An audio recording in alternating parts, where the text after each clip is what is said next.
for Blue Sphere Productions.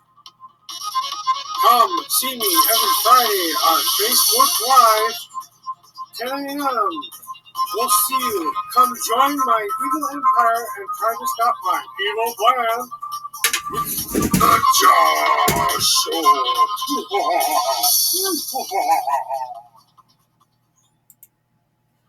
All right. Well, I got an alien on my screen here. Hello, Mr. Alien. Welcome to the show, Robin Sedivy, longtime friend of mine at MNO.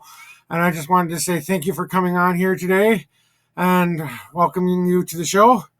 So I guess, where I'd like to start with you is just tell me about how you kind of got it started with everything. Yeah, thanks, Josh. So I got started as a drummer. I've been in music since I can remember, just singing in choirs and, picking up maybe a violin here and there. I started playing percussion, though, when I was about 12. So, I looked at a lot of other instruments. I was interested in music at the time, and that's just the one that I knew I wanted to do before I even tried the other ones. I just felt like I was gravitated towards percussion. So that kind of led me to where I am now, believe it or not. But I spent, a couple decades or so playing drums. And I also got involved in, school marching band. I got involved in jazz bands at school, but then, formed a rock band with friends. Right. And, so I learned a few different genres and eventually went on to play in an African music ensemble. And I did that for near 7 years, around the time when I was in college. And it kind of expanded my mind about music and what it was all about. And that was the other key component. So I had, the drums got me here, but also this experience in understanding music from a different cultural perspective. Those two things combined really are kind of the essence, I think, of what I do now as a music producer. Okay. So I guess one of the things is just to get to know you a little bit here so that my guests kind of know what's kind of going on. So growing up, you're immediately going to the percussion and stuff like that, kind of music, stuff like that. So it was the beats that really got to you. It was the tempo and mood and the soft and stuff like that. And I know you're doing stuff right now with electromagnetic kind of stuff. That's why I call it the electromagnetic party, but it's kind of a electro dance kind of music in some ways. And then I know you do other genres as well. So I guess I want my people to know, just like when growing up, was music always in your soul, or was it something that you kind of found out because you became the drummer, or was it to be cool, impress the girl? What was it? Yeah, it was always in my soul. I think to some extent, I think that'd be the case for everyone, and it's just sort of like, I think I grew up in an environment where, I was open to art and music. My dad is a visual artist and a very good one.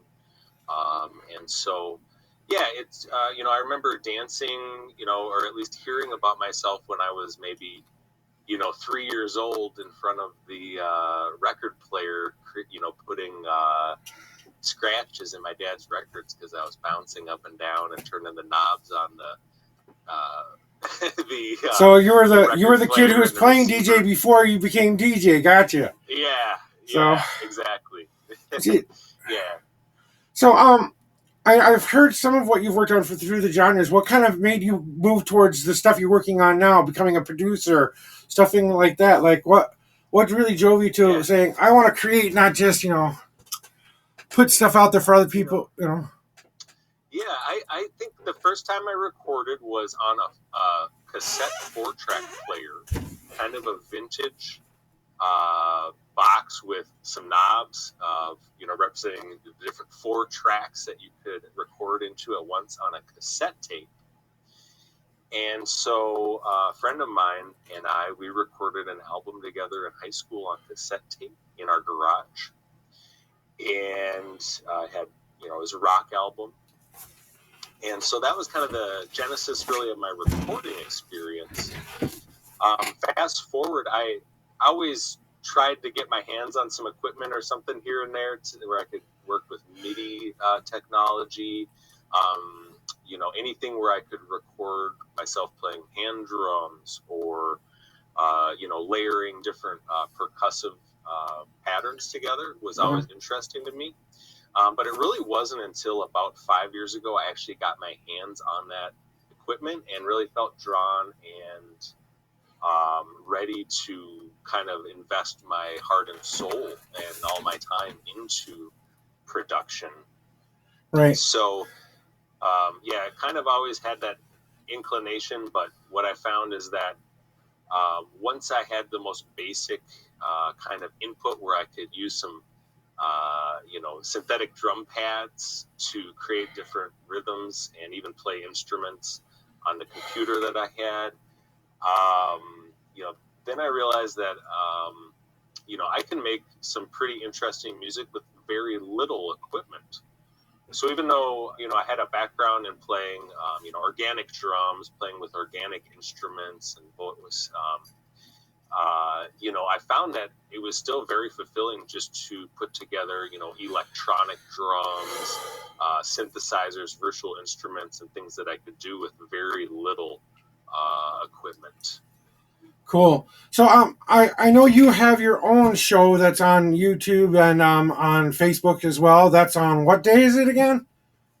Yeah, it's Thursdays, and it's 8:30 p.m. Central, and it actually is on Twitch, YouTube, Facebook, and you can get there through my website. And that's graybeat.com, right? Yep. Yeah, Gray with an A. Okay. And then beat like a drum beat.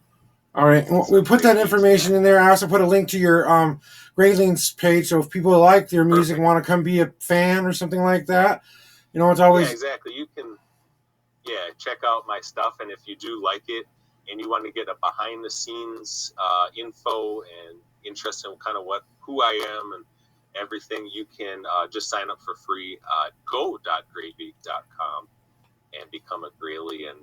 In fact, later today, I'll be sharing a song that I'm producing that has saxophone on it. I was working on it all day yesterday, and I'm going to keep going today, but I'm going to invite some new Grayliens, or I should say welcome some of the new Grayliens to the group, and then show them kind of what I do behind the scenes. Okay, cool.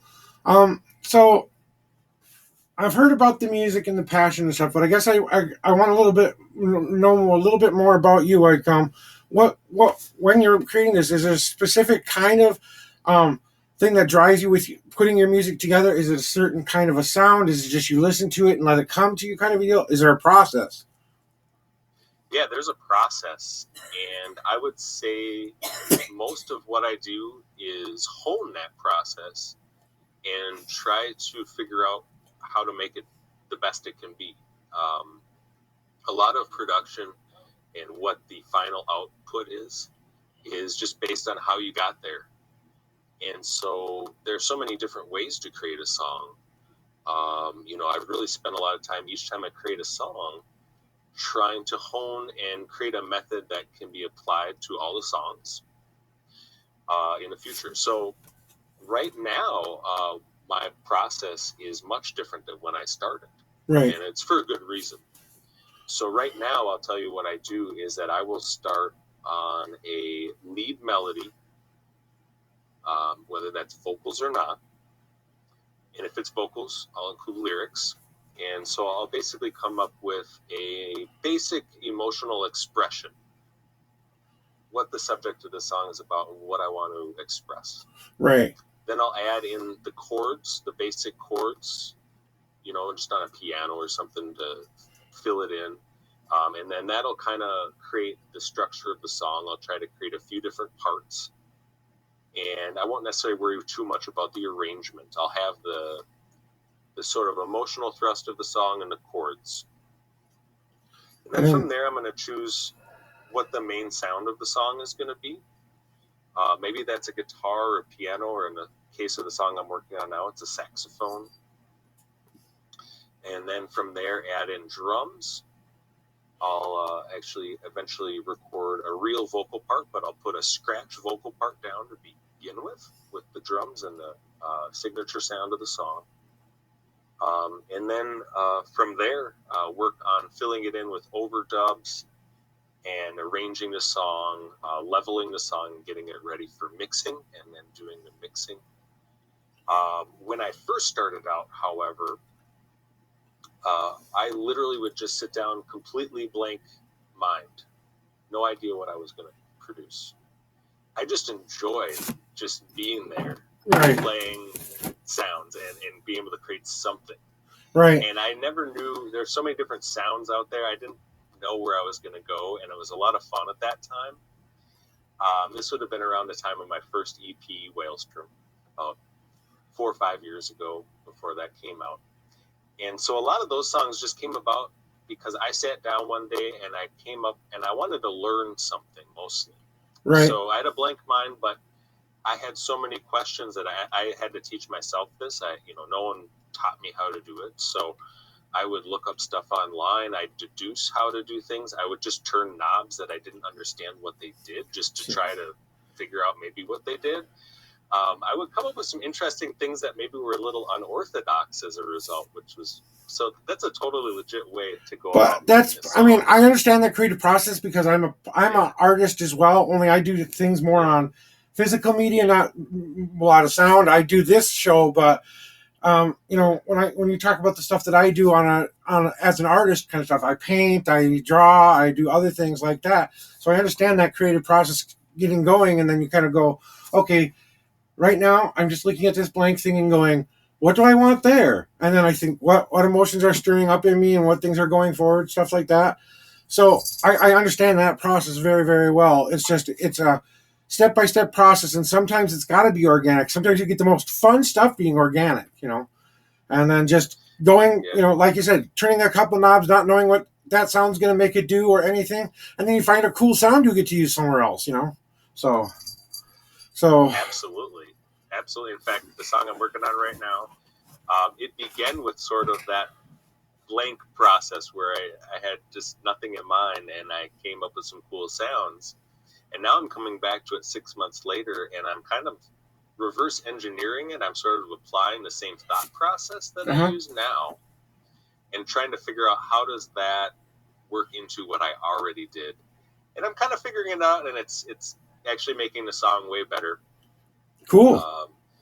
So it's a kind of a combo approach.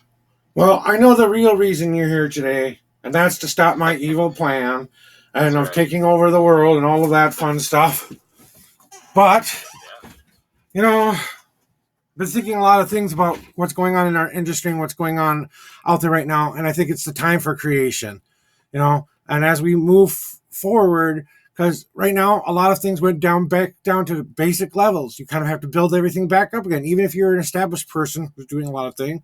It doesn't seem like one of those things. What we need to do is try to search one of those things and kind of go, I don't know how we're gonna move forward, but we have to find that starting point, and that's what we're at right now. New year, new time, new beginning, new whatever. So I guess my question for you is as you're affecting change on a musical level, are you affecting any kind of change in your social life or any kind of things you're doing out there as well? Like, what are you doing to help the community, or are you doing anything out there to make your music not only work for you but others?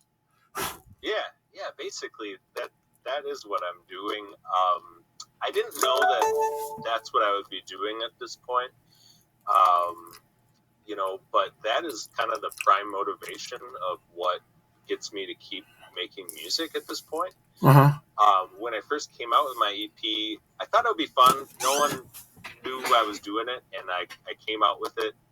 And then I realized afterward that I had inspired my friends to also make music or even visual art.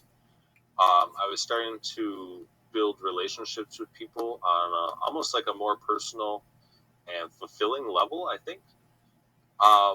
And so that energy just kind of like came back to me tenfold, so whereas I enjoyed making it, the energy I got back from people around me was just kept me going times 10. So right. at this point, I basically do what I do to try and inspire the people around me to create more art. I think we need more of it, and it's tough to be an artist. So I am constantly in contact with other artists, working with them on their music. I'm also offering my own services to people who might not have the ability to pursue their own music, whether it's on a consultation level or actually getting in and doing mixing or production help. And that's even, for people who have, little to no resources. Right. And then, other than that, it's just a matter of what can I do to, make the world around me a happier place. It certainly makes me happier. But, I've done things like I've planted trees. We've done donations to like the Children's Grief Connection for So that's our good to live know. show we did last year. Yeah. So there's a bunch of trees that we're planting. That's every time I sell Go my trees. Elemental Rhapsody CDs. Yeah, definitely. So yeah, I figure if you can't, if you push that button and we're obliterated, my thought is like you can't kill our spirit. And, Well, that's kind of the point of the big blow up thing. I'm trying to send you all to heaven. Yeah, exactly. But there's like, multiple dimensions, and I don't know if you can kill us in like every dimension. So yeah, that might not be. I might not be able to do that quite yet. That'll be my next evil plan. But it's so. I guess. Oh, Laser Eyes! He's trying to stop me. Yeah. My question for you is: if you could, in one phrase or one thought, how would you want to save this world? If you could put something out there that you think could bring us closer together, work better together, what do you think would you want to move forward? I would say every little action that we take matters. From the moment we get out of bed, to every mundane task we might be doing throughout the day, how we go about those things and the energy that we give to the people around us, it has a ripple effect. And you might be just, I don't know, doing some laundry one day, and you might just happen upon, I don't know, somebody who needed your energy that day, and maybe that energy is a good energy, and it goes on, they go home, bring that home, and that their kid brings that then to school the next day. I mean, the main thing is that we can't get caught up in success in terms of material value, or in terms of what we think we need to be doing, or what society. Right. Sometimes what you're doing is exactly what you need to be doing. Sometimes, I went through that a long time, to be honest, and I was conflicted about pursuing music as heavily as I am now, just because of sort of that emotional blockage I had, and I didn't know that like I could affect people so deeply with music. I thought I had to do something else. I thought I had to be, I don't know, a politician, or,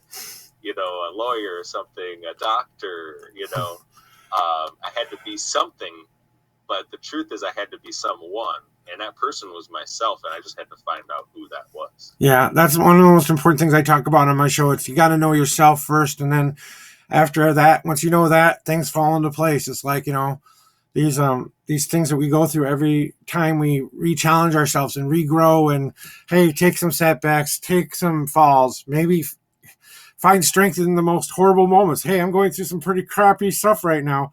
It's not exactly my fun moment here. I'm in a lot of pain, doubled over just trying to have an interview with my friend here, but I'm doing it. It's not easy, but sometimes you got to push through just a tiny bit so you can get through the next day.